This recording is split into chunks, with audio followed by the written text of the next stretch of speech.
There is a really specific feeling you get when you walk into a magic Oh, show. yeah, for sure. It's this almost unspoken, I guess you could call it a sacred agreement between you and the performer up on stage. Mm. Like you sit down in the dark, the spotlight hits, and you watch them pull a live rabbit out of a totally empty top hat. Right. And obviously, you are a rational person. You know it's a trick. Exactly. You know magic isn't real. But the illusion, it happens right there in front of you. You see the hat, you see the rabbit, you experience the wonder of the trick. It has this real tangible grip on your attention. It's visceral. It is. Yeah. But imagine a slightly different scenario for a second. Imagine going to a magic show and the magician walks out and promises to finally show you how the rabbit trick actually works. Okay, I'm leaning in. I'm ready for the grand reveal. Right, you're ready. But instead of showing you like a hidden compartment in the table or a trapdoor in the hat, the magician they pull out a dusty chalkboard. Uh-oh. A chalkboard at a magic show is never, ever a good sign. Never. And I mean, it gets worse. They pick up a piece of chalk and they start writing out this massive, incredibly complex mathematical formula. Oh. Yeah, they're charting the physics of sound waves in the auditorium. They are mapping out the exact neurological firing patterns of your optic nerve. And, they throw in a brief history of 19th century haberdashery just for good measure. Naturally, just to cover all the bases. Right. And they spend like 20 minutes doing this, put the chalk down, point to this board full of equations and yell, ta-da! That is where the rabbit came from. I mean, I would want my money back immediately. I would be absolutely furious because you would sit there feeling completely, utterly cheated. Yeah, because the explanation they just offered has absolutely nothing to do with the experience of the trick you just witnessed. Exactly. The physics of sound waves does not contain a rabbit. The history of hats does not explain the feeling of surprise. Right. The explanation it doesn't live in the same world as the phenomenon you're actually asking about. It doesn't. It's a complete misdirection. And if you think about it, it's really the absolute definition of a bad magic trick. A magician promising to explain an experience, but instead just swapping that experience out for a completely unrelated set of data. A terrible magic trick. Yeah. But here's the thing that we really need to sit with today as we start this deep dive. This is exactly what philosophy, and honestly sometimes science, has been doing to us for centuries. It really has. We are constantly asking these profound, deeply human questions. We ask why suffering matters. We ask what makes you the exact same person you were yesterday. We ask what gives a simple word meaning. Right. And in response, we're just handed these chalkboards filled with abstract formulas or like metaphysical ghosts or cold structural descriptions that have absolutely nothing to do with what we actually feel, experience, or understand. We asked for the rabbit, and they give us the chalkboard. Yes, we asked for the rabbit. So, okay, let's unpack this today. Over our past few deep dives, we have covered some seriously mind-bending territory. We have been busy. We really have. We explored the co-birth of form and content. We looked at the internalist case for idealism. We dug into the true roots of optimism and pessimism. And we even had that massive discussion on how ethics is really just a form of epistemology. This idea that value is a way of knowing the world through valence. Which was a huge paradigm shift. Huge. But today, we are doing something a little different. Today, we are opening up the hood. We are looking at the foundational engine that actually drives all of those ideas we've been talking about. Yeah, we are going to explore the underlying machinery itself. It's a concept known in our sources as the internalism principle. The internalism principle. Right. And our goal today is to trace where this principle comes from, to break down how it functions as a regulatory tool for our thinking, and to see the massive structural advantages it gives us when we try to figure out how reality actually hangs together. Right. Ultimately, we're going to learn how to test whether an answer to a profound question is a genuine answer, or if it's just a philosopher pointing to a chalkboard in a dark room. Testing whether an answer is actually an answer. I think that is such a radical idea because, if you look at the history of human thought, it is basically a graveyard of answers that completely fail to grip us. Mm-hmm. We ask why a moral rule is important or why a belief is true, and we're given what we can call external answers. And they always seem to fall apart under scrutiny. They always leave us feeling like that angry audience member at the magic show. Well, There is a very specific recurring pattern to that failure. The internalism principle wasn't just, invented out of thin air. It was born directly out of observing this repeated collapse of external justification. Out of the wreckage, basically. Exactly, out of the wreckage. So to really understand the engine, we first have to look at the wreckage it was designed to replace.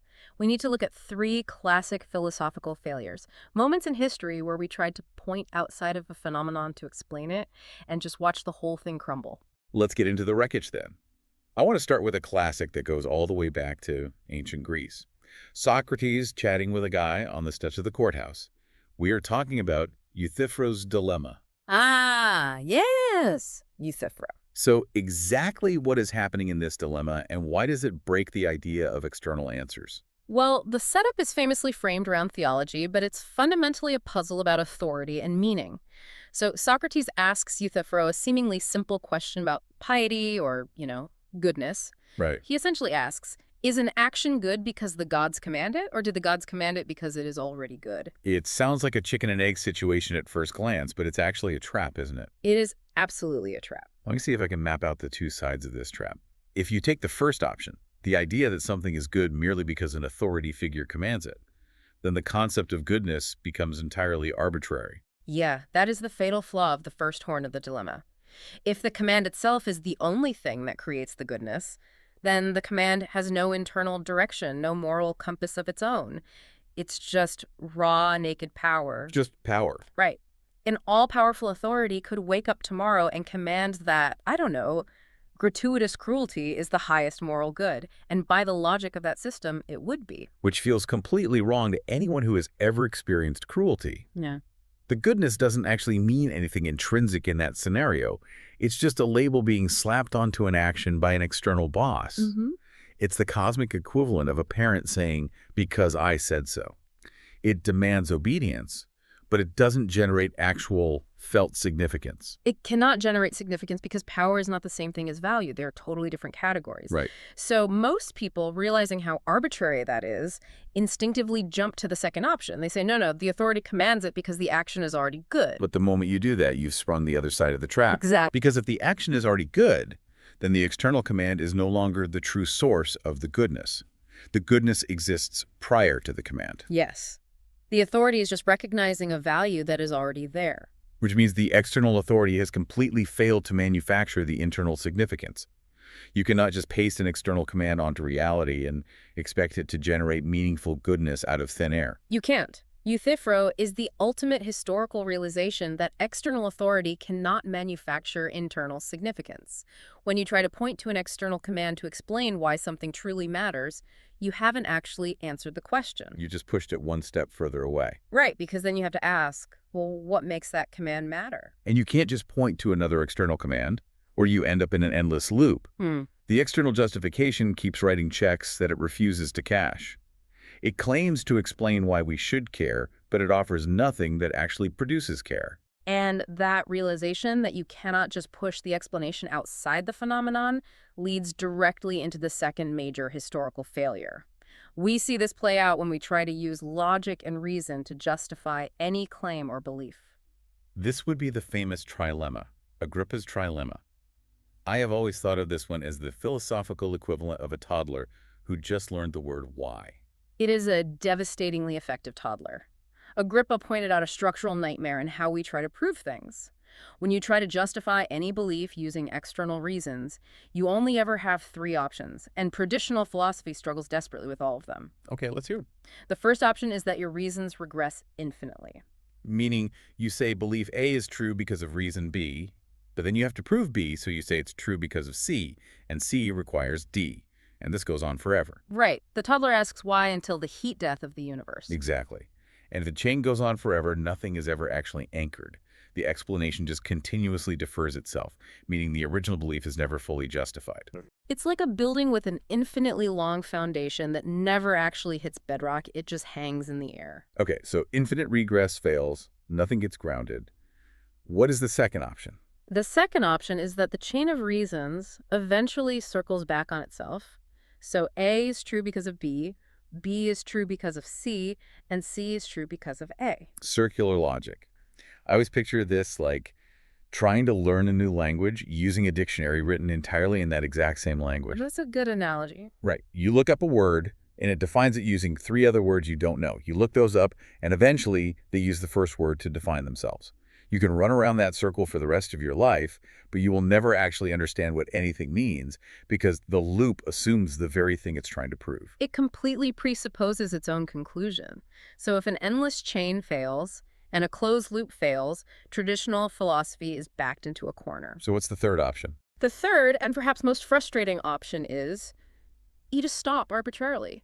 You pick a starting point, you declare a fundamental truth, and you refuse to answer any more questions. You lay down a dogma. The frustrated parent finally yelling, "Enough, because I said so." Exactly. It's an intellectual surrender. Agrippa's trilemma shows that if you are relying purely on external justification, always pointing to something outside the claim to prove the claim, those are your only 3 choices: endless deferral, empty circles, or blind dogma. Wow. Okay, so we have Euthyphro showing us that pointing to an external authority fails to generate meaning. And we have Agrippa showing us that pointing to external logical justifications leads to infinite loops or dogmatic brick walls. It seems like the entire project of looking outside for answers is cursed. It is functionally bankrupt. And that brings us to the third major failure we need to look at, which really sharpens the blade on this whole problem. We are moving into the 20th century now with G.E. Moore and his open question argument. I am familiar with Moore, primarily in the realm of ethics. What did he do that makes him part of this wreckage? So Moore provided us with a brilliant diagnostic tool to expose when an external explanation is trying to pull a fast one on us. Imagine a philosopher or a scientist comes along and tries to reduce a complex, felt concept like goodness to a purely natural external property. Okay. They say, we have figured it out. Goodness just is pleasure. Whenever we say an action is good, all we mean is that it produces a biological state of pleasure in the human nervous system. On the surface, I can see why people buy that. What? We generally like pleasure. It makes evolutionary sense. It sounds like a clean scientific answer. It sounds incredibly clean, but Moore points out a massive structural flaw in that reduction. If you make that claim, if you say goodness is entirely reducible to pleasure, I can still intelligibly ask you a question. It's a good question. I can say, yes, I know that eating this entire cake produces biological pleasure, but is that pleasure really good? And the fact that I can ask that question without sounding like a lunatic proves that they aren't the exact same thing. Yes. The question remains open. Think about a closed question. If I define a bachelor as an unmarried man, and then I point to a guy and say, I know he is an unmarried man, but is he a bachelor? People would look at you like you didn't know how to speak English. It's a closed loop. The definition is total. Right, it's closed. But when you ask, is this pleasure actually good, you are asking a real question. You can genuinely wonder if a specific type of pleasure, maybe one derived from someone else's misfortune, or, a short-term pleasure that causes long-term harm, is actually a good thing. So because the question makes sense, it proves they aren't identical. Exactly. The fact that the question stays open proves that the two concepts are not identical. So what is missing? If pleasure doesn't capture it, what got left behind in that reduction? What gets left behind is the evaluative character itself. The actual goodness, the compelling grip of the thing, has not been made manifest in the biological description of pleasure. You reduced the moral concept to a psychological state, but you left the actual normative significance behind. The proposed external answer did not make the property it was trying to explain appear. It's the chalkboard again. Let me try to map this back to our initial analogy. Imagine you tell a joke to a friend. You deliver the punchline and your friend just stares at you, deadpan. They don't laugh. Instead, they ask, why is that funny? Always a painful moment. Very painful. Now imagine you respond by pulling out a physics textbook. You show them a graph detailing the exact mathematical frequency of the sound waves your vocal cords just produced. You show them an fMRI scan of how those sound waves impact the auditory cortex. And they are still not laughing. They're definitely not laughing. You are giving a completely accurate, external, structural explanation of the event, but it completely, utterly fails to grip. The sound waves do not contain the funny. The neurological map does not contain the humor. External justification keeps writing checks in a currency it physically cannot mint. That's spot on. The physical description of those sound waves is a dark room when it comes to explaining humor. It does not manifest the property you're trying to explain. The funny is nowhere to be found in the physics. Okay, so if pointing outside the phenomenon always fails, if Euthyphro shows authority fails, Agrippa shows logic spirals out, and Moore shows that external reductions erase the very thing you're trying to explain. What is the alternative? Right, where do we go from here? Yeah, what happens if we stop pointing at the chalkboard and demand that the explanation lives inside the magic trick itself? That realization is the birth of the internalism principle. If looking outside always fractures, we must force the answer to live inside. Let's introduce the core conjecture. The language can be a bit dense at first, but we will unpack it slowly. Hit me with it. The core conjecture states, what explains a determination must be manifest in the determination's own field of intelligibility. Okay, wait, let me chew on that. What explains a determination must be manifest in the determination's own field of intelligibility? Right. Okay, translating that from philosopher speak. An answer must actually show up in the same neighborhood where the question lives. That is a great way to put it. Think about the word intelligibility. It just means the space where a thing can be understood, experienced, or disclosed. Neighborhood. Exactly. If you are asking a question about meaning, the answer cannot be a math equation. It has to show up in a field where meaning is actually experienced. If you are asking a question about value, the answer has to show up in a field where value is actually felt. The answer must be made manifest. It must visibly appear in the same terms as the question. To make this practical, I know the thinkers who developed this framework split the principle into two distinct versions, the weak principle and the strong principle. Let's start with the weak principle. How does it work? So the weak principle acts as a regulatory rule for our thinking. It is a strict guideline for how we are allowed to explain things. A rule book. Yes. It states that no property, relation, or determination can be explained by a purely external posit unless the relevant intelligibility is already internally manifest somewhere in the explanatory field. Okay, let me try to ground this. Is it fair to say the weak principle functions like a bouncer at a nightclub? Ooh, a bouncer. Okay, let's hear this. Let's say the nightclub is the field of explanation. A new scientific theory, or a philosophical idea, walks up to the door and says, hey, I'm here to explain human consciousness, or I'm here to explain morality. Okay. The weak principle is the bouncer standing at the door, checking their ID. It looks at the theory and says, hold on. You claim you can explain why people care about things. Let me search your pockets. Do you have anything on you that actually possesses the capacity to make someone care? No. You just have a bunch of math and structural physics. And not getting in. Exactly. Sorry, you aren't getting in. Do not try to explain grip with something that has no grip. I like that analogy. The weak principle is absolutely a diagnostic test at the door. It regulates explanation. It ensures that we don't accidentally swap the rabbit for the chalkboard.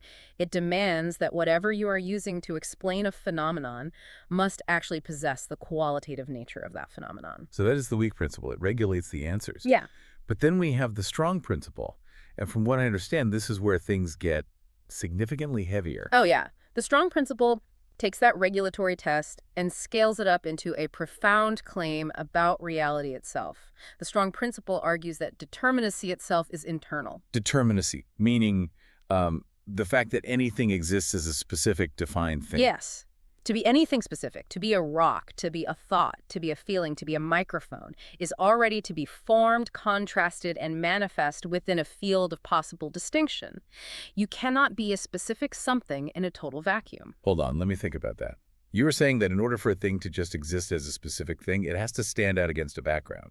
You cannot have a foreground without a background. You cannot have a specific shape without a space that borders it. To be determinate means to be differentiated from what you are not. Right. And that differentiation, that contrast, requires a field of disclosure. So if the weak principle is the bouncer checking IDs at the door of the nightclub to see if an explanation is valid, the strong principle is the architect who designed the building itself. That's it. It isn't just checking answers. It is saying that reality itself is built out of these internal fields of contrast and manifestation. You are hitting on the core transformation. What's fascinating here is that the bouncer regulates how we explain things. The architect determines what things fundamentally are. Wow. The strong principle asserts that ontology, the study of what exists, and epistemology, the study of how we know things, are not two separate departments. They share the exact same root. Distinction. To be is to be distinguished, and to be distinguished is to be intelligible. It totally flips how we look at the universe. It says there are no free-floating objects in the dark. Everything that exists is part of a lit field of contrast. But I know that for a lot of people, this might still feel a bit abstract. It sounds cool, But does it actually work? Let's test it. Yeah, let's take this principle, this demand that answers must be internally manifest, and put it through a stress test. Let's test it on the most basic, fundamental rules of logic and language that we possess. A perfect proving ground. Let's start with the absolute bedrock of traditional logic. Right. The law of identity. A equals A. A is A. It seems like the most obvious statement in the world. A dog is a dog, a table is a table, A is A. It feels like a law that just floats out there in the universe, totally independent of human minds, totally independent of any field of contrast. It just is. It certainly feels that way. But the internalist principle asks us to look much closer at what is actually happening when we say A is A. Identity is not some magical, self-glowing property that exists in a total void. Okay. Think about it. For A to be recognized or to function as A, it must be distinguishable from non-A. If the entire universe was just a seamless, infinite expanse of A, you wouldn't even have A anymore. You would just have blankness. Exactly. Identity is not a bare sameness that exists prior to difference. Identity is sameness achieved through determinacy, and determinacy inherently requires difference. You can only identify A by drawing a boundary between it and the rest of the alphabet. Therefore, even the most basic, seemingly independent law of logic secretly relies on an internal field of distinction. As the foundational texts of this principle put it so beautifully, even A cannot be A from nowhere. Even A cannot be A from nowhere. I want to pause on that because that is profound. It means that logic itself isn't a set of cold, floating rules imposed on the universe from the outside. Logic is tethered to the reality of distinction and contrast. It lives in the lit room. It does. Okay, what about language? Let's test the principle on how words mean things. Language is where this dynamic becomes incredibly visible. Think about how a dictionary works. Words get their meaning by deferring to other words. Right, semantic externalism. A bachelor defers to the words unmarried and man. But the internalist principle steps in and points out a fatal flaw in relying solely on deferral. You cannot defer forever. If meaning is always pushed onto external relations or social use or linguistic roles, we are trapped in that infinite loop we talked about earlier. With Agrippa. Yes.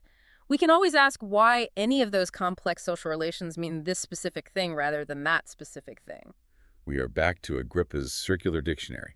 If every word just points to another word, it's just an endless game of hot potato. Yeah. The meaning never actually lands anywhere. For language to actually possess meaning, to have grip, it requires what internalists call a terminal semantic frame. A terminal semantic frame. Let's break that jargon down. What is it? It is the exact point where a concept finally stops borrowing its meaning from other concepts and actually touches disclosed reality. It is the moment the dictionary loop stops. So it's the moment when, instead of defining table with the words flat, surface, and legs, I just stop talking and physically point to the wooden object sitting in the middle of the room. Or instead of defining sadness with other words, I point to the actual heavy feeling in my chest. Exactly. It is where the language finally anchors itself in an internal manifestation.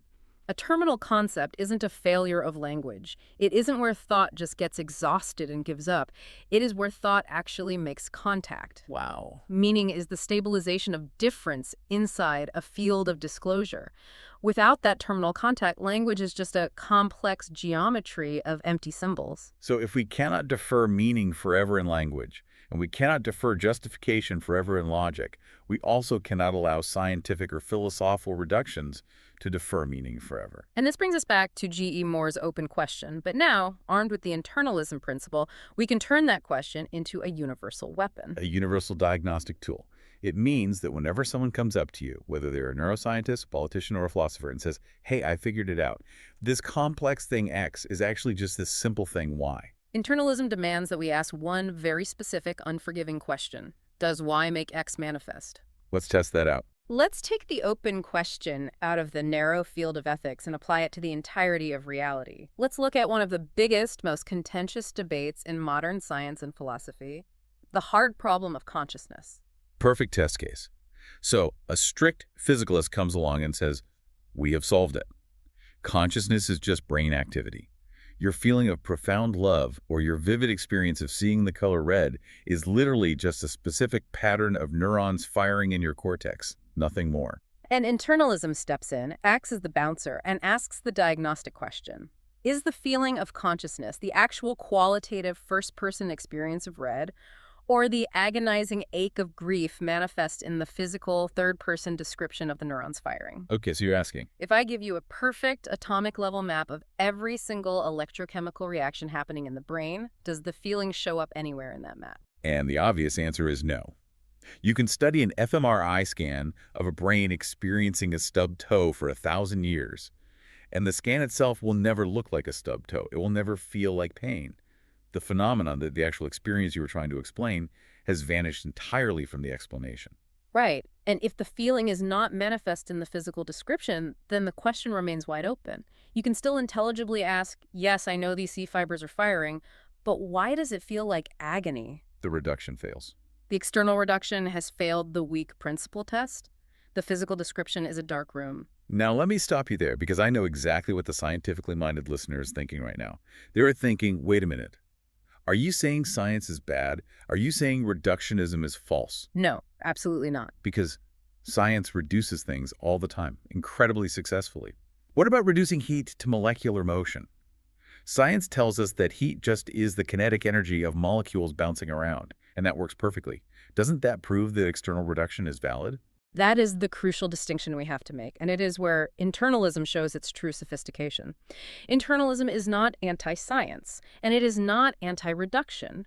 Reduction is a totally valid and powerful tool, but it is only allowed when the bridge is lit.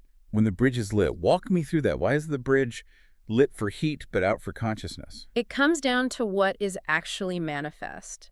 Reducing heat to molecular motion works precisely because the phenomenon is perfectly manifest across both levels. How so? Think about what the macroscopic phenomenon of heat actually is. It is energy transfer. It is physical expansion like mercury rising in a thermometer. It is structural changes in states of matter, like ice melting. Okay, all physical structural thing. Right. And when we zoom in and look at molecular kinetic energy, what do we see? We see molecules moving faster, transferring energy through collisions and taking up more physical space. The structural behavior of the molecules perfectly manifests the macroscopic behavior we call heat. The bridge between the microscopic level and the macroscopic level is fully lit. Science succeeds brilliantly here because structure becomes manifest across different scales. Ah, I see. So the reduction explains why heat behaves the way it does without erasing the phenomenon of heat itself. The mercury expanding is just the large-scale version of the molecules bouncing further apart. Exactly. The intelligibility is preserved. But when you try to reduce the first-person feeling of consciousness to a third-person structural map of a brain scan, the bridge is out. Because the feeling doesn't map to structure. Right. The feeling does not manifest in the structure. A pattern of voltage changes does not conceptually or physically entail the sensation of the color blue.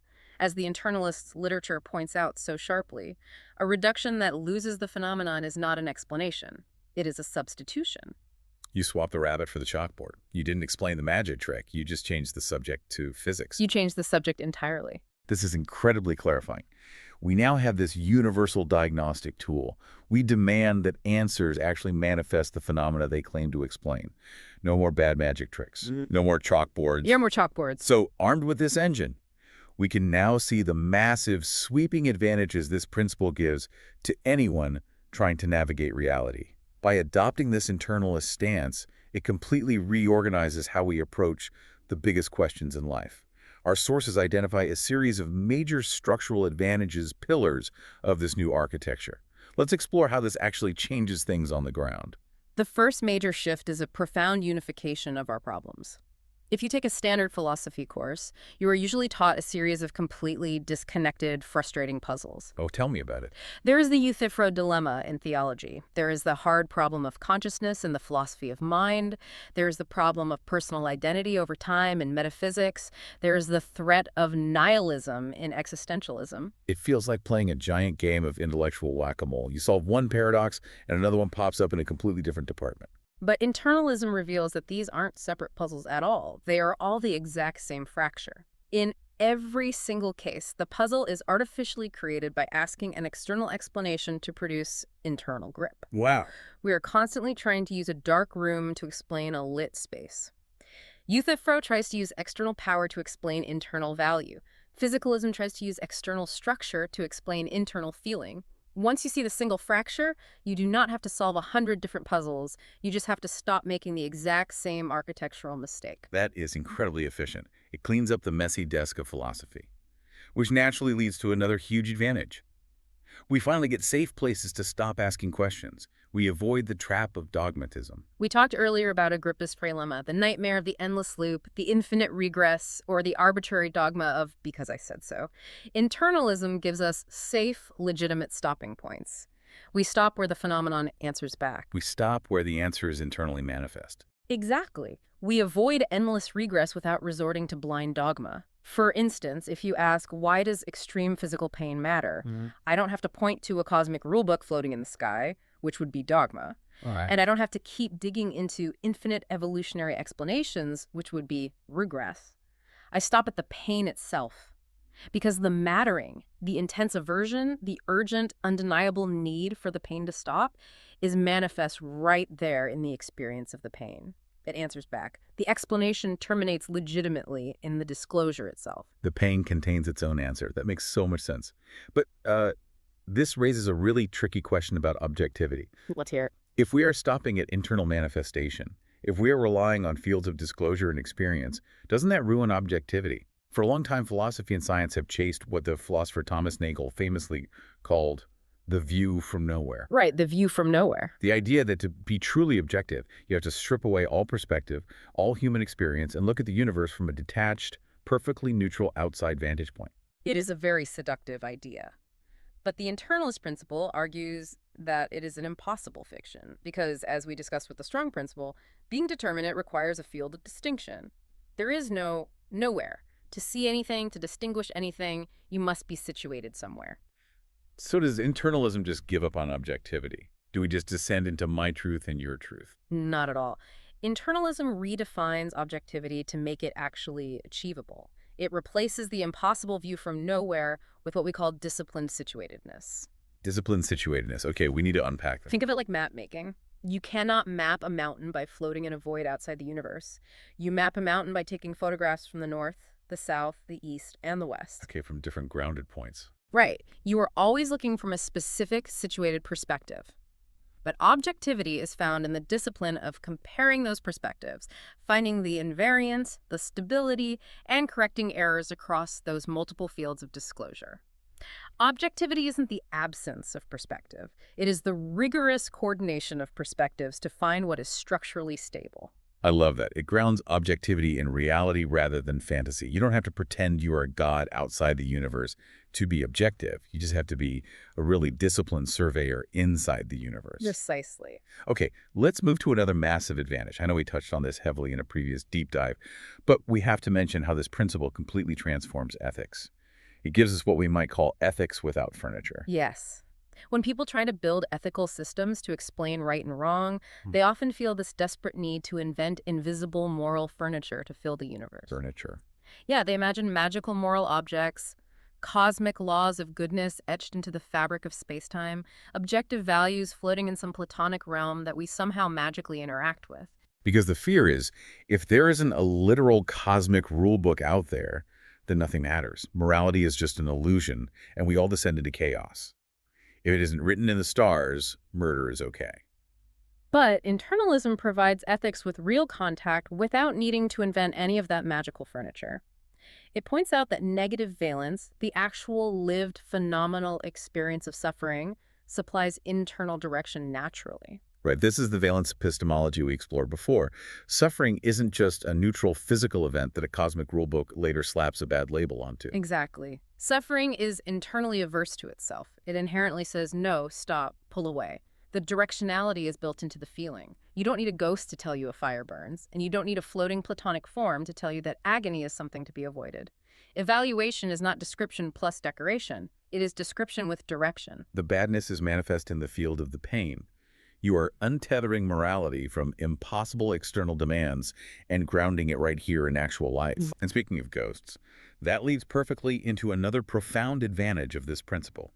It dissolves the hidden owner. It solves the crisis of personal identity. The question of who am I Traditional philosophy often posits a hidden proprietor or a soul standing behind your experiences, owning them. A literal ghost in the machine that stays exactly the same from birth to death, while your body and thoughts constantly change. But if we apply the bouncer to that idea, the weak principle asks, where does this hidden owner manifest? And the answer is, it doesn't. If you look closely at your own experience, you find thoughts, you find memories, you find sensations. You never find a pure blank owner sitting behind it all. If it never shows up in experience, it is an external dark room. So internalism dissolves the ghost, but does it dissolve us? Am I just an illusion? Not at all. It explains personal identity through the internal relations of the field itself. Your identity is built out of your memories connecting to each other, your bodily continuity, your narrative, your agency. The self acts as an index. Like an index in a book. Yes. Think about an index at the back of a book. It organizes the information, it groups related concepts together, but the index isn't a separate magical story hiding behind the text. The self is what the index does to organize the bundle of experiences, not a hidden object that the index finds behind the curtain. The self is what the index does, not what it finds. Think about how liberating that is for you. You don't have to believe in a metaphysical ghost in the machine to know that your identity, your continuity, your selfhood is real. It makes the self lighter without making your experience any less real. It's very grounding. So what does this all mean? As we zoom out, what does this internalist engine mean for the big picture of reality? How does it handle the grand theories like idealism or the threat of despair? It navigates them beautifully by relying on the multiplicity of disclosures. Often, arguments for idealism, the idea that reality is fundamentally mind-like or experiential, rely on a very crude, weak trap. They say, well, you only ever have access to your own mind, therefore we must assume only the mind exists. That always feels like a massive cop-out. It feels like solipsism, not a real theory of the universe. It is a weak argument. But internalism pressures idealism not through our limited access, but through ontological manifestation. It argues that determinacy itself, to be anything at all, requires form and content to be disclosed together. Reality cannot be an unknowable dark room of dead matter that somehow miraculously produces the light of experience. It has to be relational. Right. Determinacy requires a field of distinction. It pushes us to see that the universe is fundamentally field-like, relational, and manifest. Which naturally acts as a shield against totalizing moods. Yes, it grants immunity to despair.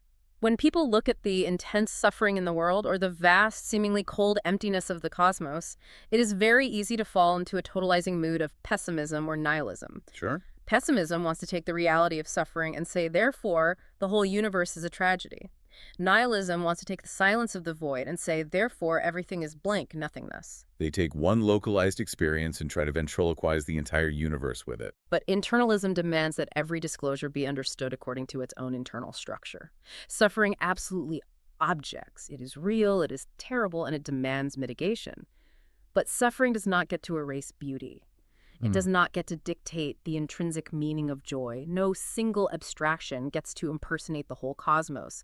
Internalism forces you to stay honest to the sheer multiplicity of how reality manifests. Immunity through distinction. You cannot let the wound speak for the entire body. That is incredibly powerful. It really is. But as we look at all these massive advantages, unifying puzzles, grounding objectivity, fixing ethics, dissolving ghosts, we start to realize that the internalism principle is constantly fighting a specific battle. It was designed to destroy one ultimate enemy. Yes. Every single failure we have talked about today, Euthyphro's authority, Agrippa's loops, the bad reductions, the ghosts, the magical moral furniture, they all share the exact same underlying architecture. They all rely on what internalists call the dark room. The dark room. We have hinted at it a few times, but let's drag this enemy out into the light. What exactly is the dark room? The dark room is an imagined external ground that is supposed to explain everything while manifesting absolutely nothing. It is a theoretical void. It is where bad metaphysics sends its unanswered questions to die.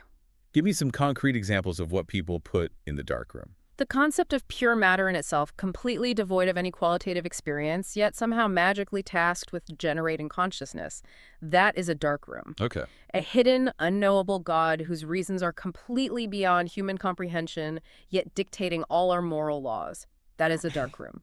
The concept of pure, absolute nothingness existing before the Big Bang, somehow giving birth to something. That is a dark room. It is a room with no doors, no walls, no light, and no space inside.